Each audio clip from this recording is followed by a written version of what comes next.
Welcome back friends, आप सभी का स्वागत है एक नए ब्लॉग में। और आज हम आपको ले जा रहे हैं पालमपुर शहर में, जो कि फेमस है अपने टी गार्डन्स के लिए। इसके अलावा यहाँ पर आपको मिलते हैं धौलाधार रेंज के व्यू और भी कई माउंटेन्स आप यहाँ पे देख सकते हैं। सो डेफिनेटली पालमपुर अगर आप आते हैं तो बाकी सारी चीज़ों के साथ टी गार्डन्स को देखना ज़रूर से मिस ना करें। सो आज हम आपको दिखाने वाले हैं यहाँ के different types of tea gardens और यहाँ पे मिलने वाली आपको डिफरेंट तरह की चाय। टेस्टिंग के लिए आपको दिखाएंगे कि आप कहाँ जा सकते हैं, क्या चार्जेस रहते हैं, टूर के क्या चार्जेस रहते हैं, और आपको मिलेगा ड्रोन व्यू। डिफरेंट हमारे जितने भी टी गार्डन्स हैं क्रॉस पालमपुर, वो मैं आपको दिखाने वाला हूँ। तो आगे आपको मिलने वाला वीडियो में बहुत ज़्यादा इन्फॉर्मेटिव वीडियो होने वाली है, तो एंड तक ज़रूर देखिएगा। And in the end of video और in the starting of video mid में भी आपको मिलेंगे ड्रोन शॉट्स, तो ज़रूर इन्जॉय करें उन्हें और बताएं कमेंट सेक्शन में कि आपको कैसे लगे ड्रोन व्यू। सो दोस्तों, बात कर लेते हैं अब चाय के बारे में। सो टी को सबसे पहले फाउंड किया गया था चाइना के अंदर, और चाइना कंट्री से ही टी को इंडिया में लाया गया था। इंडिया में चाय को लाने के लिए काफ़ी मेहनत की गई थी, जिसकी एक अलग स्टोरी है जो मैं आपको आगे बताऊँगा वीडियो में। बाकी दोस्तों, टी इंडिया के अदर स्टेट्स लाइक असम और केरला में भी मिलती है, क्योंकि यहाँ पर भी इन दो राज्यों के अंदर खेती की जाती है टी की काफ़ी ज़्यादा। इसके अलावा इनकी अपनी अपनी स्टोरीज़ हैं कि ये इंडिया के अंदर कैसे लाएगी, इनको कैसे यहाँ पर लाएगी, और इनकी साइंस क्या है। साइंस से मतलब ये है कि ये आपकी सिर्फ इन कुछ स्टेट्स के अंदर ही क्यों मिलती है, अक्रॉस इंडिया लिमिटेड स्टेट्स के अंदर ही चाय को उगाया जाता है। इसके अलावा अगर कुछ फैक्ट्स की बात करते हैं तो भारत जो है वर्ल्ड का एक लार्जेस्ट टी प्रोड्यूसर है, और अगर रिकॉर्ड्स की बात करते हैं तो भारत में उत्पादित चाय जो भारतीय किसान उत्पाद करते हैं उसमें 70% से अधिक जो खपत है वो सिर्फ इंडिया के अंदर ही हो जाती है, इंडिया की प्रोड्यूस की गई चाय की। सो चाय is very famous product in India itself. So friends, अभी जो आप देख रहे हैं स्क्रीन पर, ये हैं वहाँ टी एस्टेट की मेन फैक्ट्री जहाँ पर टी को बनाया जाता है। उनकी पत्तियों को सुखाकर टी को तैयार किया जाता है। फॉर एग्ज़ाम्पल आपकी ग्रीन टी, मसाला टी, नॉर्मल टी जो हम और आप यूज़ करते हैं घरों पे, उस टी को भी यहीं बनाया जाता है। और अंदर आपका इसका प्रॉपर रिसेप्शन एरिया है जहाँ पर आप जाके टी को टेस्ट कर सकते हैं। रेस्ट डिटेल्स आगे वीडियो की स्लाइड्स में अवेलेबल रहेंगे। बाकी दोस्तों, ये है यहाँ पर आपका मेन रिसेप्शन कह सकते हैं। सो बेसिकली यहाँ पर आपका रजिस्ट्रेशन होता है आप जब यहाँ पर आते हैं। सो रजिस्ट्रेशन आपको यहाँ पे कराना पड़ता है, जिसकी कॉस्टिंग आपकी रहती है 200 रुपीज़ पर पर्सन। और ये इनका कैबिन है काफ़ी ज़्यादा अट्रैक्टिव, और यहाँ का एम्बियंस भी काफ़ी कमाल का है। बाकी यहाँ पर आपको कुछ रिलेवेंट बुक्स मिल जाती हैं पढ़ने के लिए अगर आप पढ़ना चाहते हैं, और टी के पैकेट्स। सो यहाँ पर टी भी मिलती है वाह टी एस्टेट के अपने प्रॉपर यहाँ पे टी बैग्स, ये देखिए जैसे आप देख सकते हैं वॉल पर लगे हुए हैं। सो यहाँ पर आपको ब्लैक टी, वाइट टी, आपको मसाला टी, यहाँ पर ऑलरेडी टेबल पर ऑलमोस्ट इस समय 16 से 20 तरह की अलग अलग चाय रखी हैं, तो आप सभी को ट्राई कर सकते हैं। और ये आपके प्रॉपर टेस्टिंग टेबल है जहाँ पर आप टेस्ट करेंगे अपनी टी को।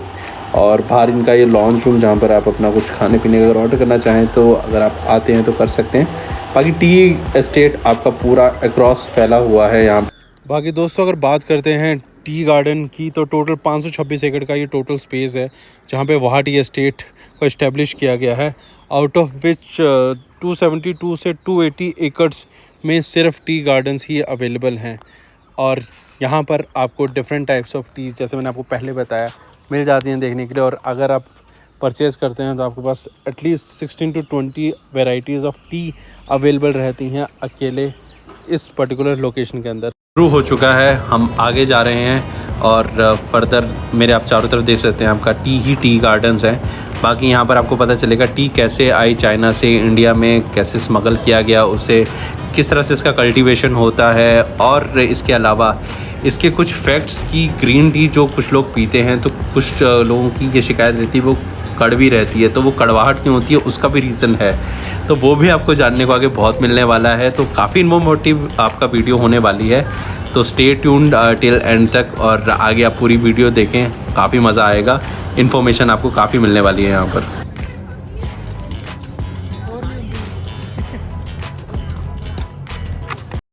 दोस्तों, अगर बात करते हैं इंटरेस्टिंग फैक्ट्स की, तो 1848 से 1852 तक यहाँ पर चाय को स्मगल करके लाया जा चुका था चाइना से, और 1857 तक इसके गार्डन को प्रॉपरली तैयार किया जा चुका था। तो with in 5 years of timeline यहाँ पर टी गार्डन्स बिल्कुल तैयार हो चुके थे। और इसके बाद आगे आप देखेंगे tron view tea factory of Wah tea estate, जहाँ पर किया जाता है टी को तैयार प्रॉपरली।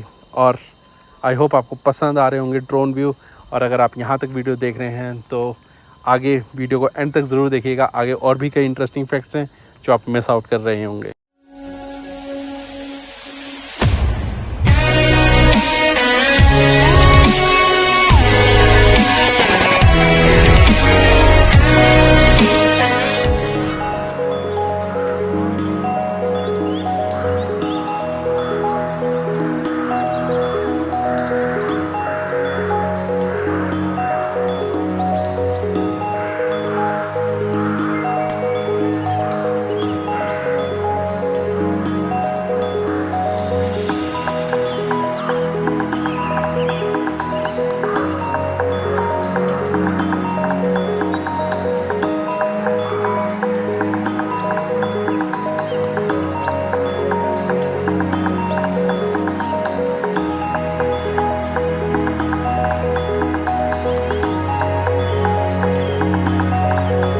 दोस्तों ये था टी का वो बीज जिसको लाया गया था। तो ये जो आप पेड़ देख रहे हैं, ये वाला, इस पेड़ का नाम है कैमेलिया साइनेंसिस प्लांट। ये है बिना दूध वाली चाय, ग्रीन टी या ब्लैक टी, जो लीफी फॉर्म में होती है, जो आप रोज पीते हैं रूटीन में, वो होती है दानेदार टी, उसको कहते हैं CTC। उस पेड़ का जो जिस पेड़ से वो बनती है वो है असामी का साइनेंसिस, जो कि अपना यहीं का प्लांट है। वो हुआ यूँ था कि असम में एक रंगपुर करके जगह है, तो वहाँ के लोग पहले से वो पीते थे। तो जब अंग्रेज वहाँ पे गए थे 1823-24 में, तब उन्होंने देखा कि आप क्या पी रहे हो, तो बोला कि ये कुछ काढ़ा है, जब हम थक के आते हैं तो शाम को पीते हैं तो थकान भी दूर हो जाती है, तो हमारा जो शरीर का ग्लो है स्किन का वो मेंटेन रहता है। तो अंग्रेज बोले हमें भी पिलाओ। उन्होंने देखा, पी के तो देखा चाय टाइप है जो चाइना से आती थी कोई टाइम, तो फिर उन्होंने आगे से आगे कल्टीवेशन करवाई थी, तो वो दूध वाली चाय अलग है।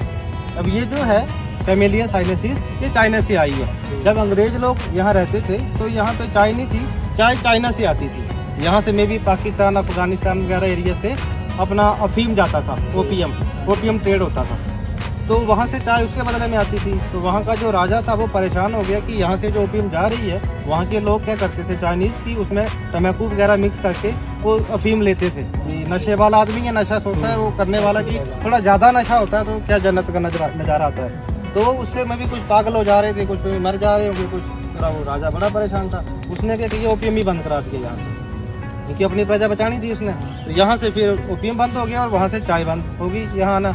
अब यहाँ के जो अंग्रेज थे, अब उनको चाय पीने की लत लग गई थी। अब उनको यहाँ रहा ना जाए कि चाहे चाहिए, तो उन्होंने प्लानिंग करी कि क्यों ना हम अपनी यहाँ पे लगा लेते हैं और जो चाइना की टी मोनोपोली है उसको ख़त्म कर देते हैं। तो एक आयरिश फेलो थे, उनके साथ उस टाइम काम करते थे, रॉबर्ट फॉर्च्यून करके, उनको भेजा यहाँ से चाइना। फिर वो जब गए फर्स्ट टाइम तो चाइना वालों ने मना कर दिया कि जब हमारा ट्रेड ही नहीं चल रहा है तो आप क्या लेने यहाँ आए। तो वापस आ गए, फिर यहाँ काफ़ी साल रहे। जब उनके बड़े बड़े दाढ़ी मूंछ बाल हो गए तो फिर उसके बाद वो यहाँ से गए जैसे बहरूपिया बन के, तो फिर चुपके से घुस गए चाइना में। जब घुसे तो वहाँ से जब वापस आए सीख के, तो कुछ बंदों को भी ले आए कि यहाँ पे जो कल्टीवेशन करवानी थी, इसका एक सीड होता है ये वाला, ये ओके, तो इसको भी वहाँ से स्मगल करके लाए। फिर जाके ये सारे का सारा यहाँ पे प्लांटेशन हुआ। तो लगभग 526 एकड़ में है ये जगह, जिसमें 270 से 80 एकड़ में जो है टी प्लांटेशन है। तो इसका एक टाइम है अप्रैल 2 अक्टूबर का, उस टाइम ही ये क्रॉप आती है। अंग्रेजों ने देखा था ये 1905 तक, क्योंकि 1905 में यहाँ अर्थक्वेक हुआ था कांगड़ा में, कहते हैं 60 से 70% जो था खत्म हो गया था कांगड़ा। तो काफ़ी अंग्रेज मर गए थे, तो फिर वो भागे यहाँ से, ये यहाँ तो मर जाएंगे, बचना है तो आगे जाते हैं कहीं और बागान कहीं लगा लेंगे अगर जिंदा रहे तो यहाँ से भागे। और ये वाली जो जगह थे बेच के गए। ये लाहौर में एक जगह है वहाँ के इस टाइम नवाब थे सर सिकंदर हयात खान करके, उनको बेच दिया ये और खुद यहाँ से आगे चले गए। तो उन्होंने जो खान साहब थे उन्होंने देखा 1905 से लेकर 47 तक, तो लाहौर में एक जगह है वहाँ के नवाब से इस तरह के टी स्टेट का नाम पड़ गया वाह टी स्टेट। अब आते हैं इस पेड़ के ऊपर फिर से कि ये जो कैमेलिया साइनेंसिस प्लांट है इसको हम इतना प्लग करते हैं, तो इसी से ब्लैक टी, इसी से ग्रीन टी बनाने का फ़र्क ये रहेगा कि जैसे इसको मैंने ऐसे रोल किया तो अंदर जाके रोलिंग होती है। ऐसे रोलिंग में क्या हुआ, पत्ती का सेल टूट गया, इसको रख दो आधा घंटा तो ऑक्सीडाइज हो गई, तो होगी ब्लैक टी। अगर रोल करने के बाद एकदम से सुखाने में लगे, ड्राई कर दिया, क्रंची कर दिया, तो ग्रीन टी। तो ग्रीन टी अनऑक्सीडाइज टी और black tea fully oxidize tea. पूरे का पूरा पत्ता जो पहली बार आता है अप्रैल में, जो 10 या 15 दिन जो हम प्लकिंग करके चाय बनाएंगे ब्लैक टी, वो होगी फर्स्ट क्लास ब्लैक टी। पहला तोड़ या अप्रैल तोड़, उसका क्या होगा कि उसमें अरोमा ज़्यादा होगा। तो जैसे जैसे हम प्लकिंग होती जाती है, अरोमा थोड़ा थोड़ा कम होता जाता है। फिर जैसे 6 या 7 बार प्लकिंग हो गई है, उसके बाद हम अंदर ग्रीन टी बनाना शुरू कर देते हैं। इनकी ग्रीन टी कड़वी नहीं होनी चाहिए। अगर पहले की ग्रीन टी बना देंगे तो वो कड़वाहट देगी। जैसे आप मार्केट में जो लेते हैं, कई बार अगर कड़वी ग्रीन टी आती है तो उसके 2 रीजन हो सकते हैं। या तो वो असम वाले पेड़ों से बनी है, हालांकि वो ग्रीन टी के लिए है नहीं, वो ज़बरदस्ती ऐसे कि ग्रीन टी बिक जाती है मार्केट में ग्रीन टी बोल के, तो उनके पास ज़्यादा बगान है, वो कुछ ग्रीन टी भी बना देते हैं। जो ग्रीन टी बेसिकली बनेगी वो इसी पेड़ की बनेगी, जो चाइना वुड है। ये चाइना वाले वहाँ बनेगी या यहाँ बनेगी, या दार्जिलिंग का पेड़ है उससे बनेगी। सो फ्रेंड्स, अभी हम अंदर जा रहे हैं जहाँ पे टी की प्रोसेसिंग होती है। मेरे पीछे वाला एरिया है। सो यहाँ पर हम रिकॉर्डिंग तो नहीं कर सकते, बट मैं आपको बाहर आके बताऊँगा what is the procedure. So friends, ये जो आप सामने ब्राउन कलर की भट्टी देख रहे हैं, इसमें आपकी जो लीव्स होती हैं उन्हें हीट किया जाता है, और यहाँ से हीट होने के बाद आपकी ग्रीन टी प्रोसीजर में आती है और वो तैयार होकर मार्केट के लिए निकलती है। पहला है लीव्स, सेकंड है ब्रोकन्स, थर्ड है फैनिंग्स, फोर्थ डस्ट। ये लाइट होता है कलर में और फ्लेवर वाइज हाईएस्ट। टूटता जाएगा, फ्लेवर कम होता जाएगा और कलर ज़्यादा आएगा। डस्ट आपका आता है नॉर्मल टी बैग जो होते हैं उसमें आता है, इसमें आता है। ये जिस कुत्ते में आजकल पिरामिड शेप के टी बैग भी मार्केट में आते हैं, इसमें ही आता है। तो जैसा कि आप हम सभी जानते हैं कि चाय को कुछ स्थानों पर ही उगाया जा सकता है, तो इसके पीछे का साइंटिफिक रीज़न ये है कि पहाड़ी ढलान उचित जल निकासी प्रदान करती है चाय के बागानों को और जल भराव की समस्या को रोकते हैं। और यही कारण है कि चाय के बागान आमतौर पर ढलानों वाले क्षेत्रों पर ही उगाए जाते हैं। और इसके साथ साथ खेती के लिए ऐसे क्षेत्र चाहिए जहाँ पर 150 से 300 सेंटीमीटर की वर्षा हो और पूरे वर्ष भर हल्की हल्की बारिश भी होती रहे, लेकिन पानी का जल भराव ना हो, जिससे कि चाय हमारी अच्छे से फले फूले उन पर्टिकुलर रीजन्स के अंदर। सो ये है यहाँ पर टेस्टिंग टेबल। यहाँ पर जैसे मैंने आपको बताया था कि 16 से 20 तरह की चाय रखी हुई है, तो यहाँ पर आपको हर तरह की चाय मिलने वाली है। मेनली आपकी ग्रीन टी हो गई, ब्लैक टी हो गई, वाइट टी हो गई, मसाला चाय, और भी डिफरेंट तरह के जो फ्लेवर्स हैं वो आपको यहाँ पे मिलते हैं। और यहाँ पर अभी मैं जो टेस्ट कर रहा हूँ ये है आपकी ग्रीन टी।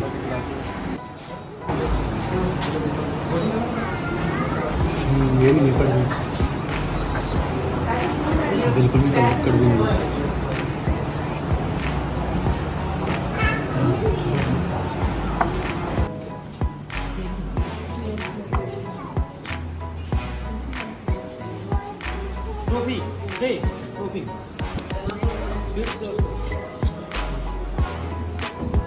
सो दोस्तों, जैसा कि मैंने आपको पहले बताया, चाय के उगाने के पीछे का साइंटिफिक रीज़न, सो यही रीज़न है जिस वजह से चाय को हिली एरियाज़ में ज़्यादा प्रेफरेबली उगाया जाता है। सो दोस्तों, आप ये जो मशीन देख रहे हैं, ये वाली मशीन और ये वाली मशीन, सो बेसिकली ये जो दो मशीन है, ये वाली और ये वाली मशीन, सो ये दोनों मशीनों का यूज़ होता है चाय को बनाने में। सो बेसिकली ये जो आप मशीन देख रहे हैं, इसके ऊपर प्रेशर प्लेट्स डलती हैं जो आपकी चाय की पत्तियों को प्रेस करती हैं और इन्हें दाने दाने में कन्वर्ट करती हैं।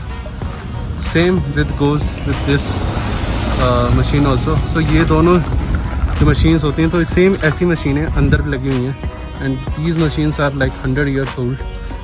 अंदर रिकॉर्ड नहीं कर सकते as it is some of machines since from Britishers time 1850 and somewhere around 1900। So that's the reason मैंने रिकॉर्ड नहीं करने दिया। बट यस, ये जो दो मशीन लगी कुछ इस तरह की अंदर बिल्कुल मिलती जुलती इनसे अंदर मशीनें लगी हुई हैं, जिनको टी के आपके फर्दर प्रोसेस के लिए यूज़ किया जाता है। दोस्तों, वीडियो ख़त्म करने से पहले मैं आपको बताना चाहूँगा पालमपुर के नियर बाय प्लेसेस जिन्हें आप अपनी बकेट लिस्ट में डाल सकते हैं अगर आप आ रहे हैं विज़िट करने यहाँ पे। इनमें कुछ फेमस जो यहाँ के स्पॉट्स हैं जहाँ पर आप विज़िट कर सकते हैं वो हैं सौरभ वन विहार, हेरिटेज विलेज, चखनी माता टेम्पल, बैजनाथ शिव टेम्पल। और अगर आप ट्रैकिंग के शौकीन हैं तो भी मैं आपको 3-4 ट्रैक यहाँ पे लिस्ट कर देता हूँ। एक ट्रैक है लांगा माता ट्रैक, एक सचड़ी ट्रैक, एक है बिरनी माता ट्रैक और एक है पटेंचा ट्रैक। सो इन ट्रैक्स को भी आप अपनी बकेट लिस्ट में ऐड ऑन कर सकते हैं।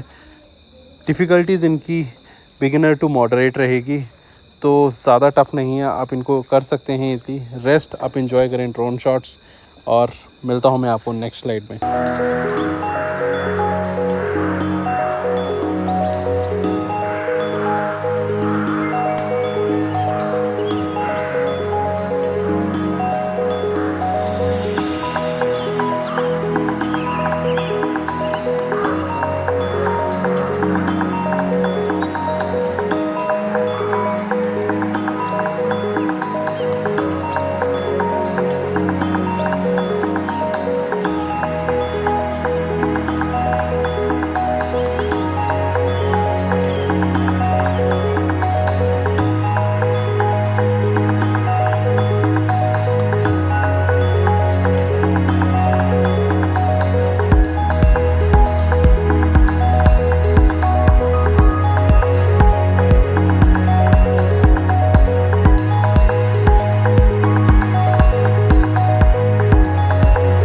दोस्तों आज की वीडियो में सिर्फ इतना ही। मैं मिलूंगा आपसे जल्द ही किसी नई वीडियो में कुछ नए व्यूज़ और अनएक्सप्लोर्ड लोकेशंस के साथ। एंड आई होप आपको पसंद आई होगी इन्फॉर्मेशन जो इसमें आपको प्रोवाइड करवाई गई है। रेस्ट आप इंस्टाग्राम अकाउंट को फॉलो कर सकते हैं for behind the shoots, and YouTube channel को सब्सक्राइब कर सकते हैं ताकि आपसे मिस आउट ना हो कोई भी आगे आने वाली वीडियो जिसमें आप मिस आउट कर सकते हैं अनएक्सप्लोर्ड लोकेशंस और इस तरह की इंफॉर्मेटिव वीडियोज़ को। रेस्ट कमेंट में ज़रूर बताइएगा आपको किस तरह के लगे ड्रोन व्यू और यहाँ पर आपको जो इन्फॉर्मेशन प्रोवाइड करवाई गई है। मैं मिलूँगा आपसे जल्द ही किसी नई वीडियो में कुछ नए चीज़ों के साथ। Till then you guys take care of yourself, bye.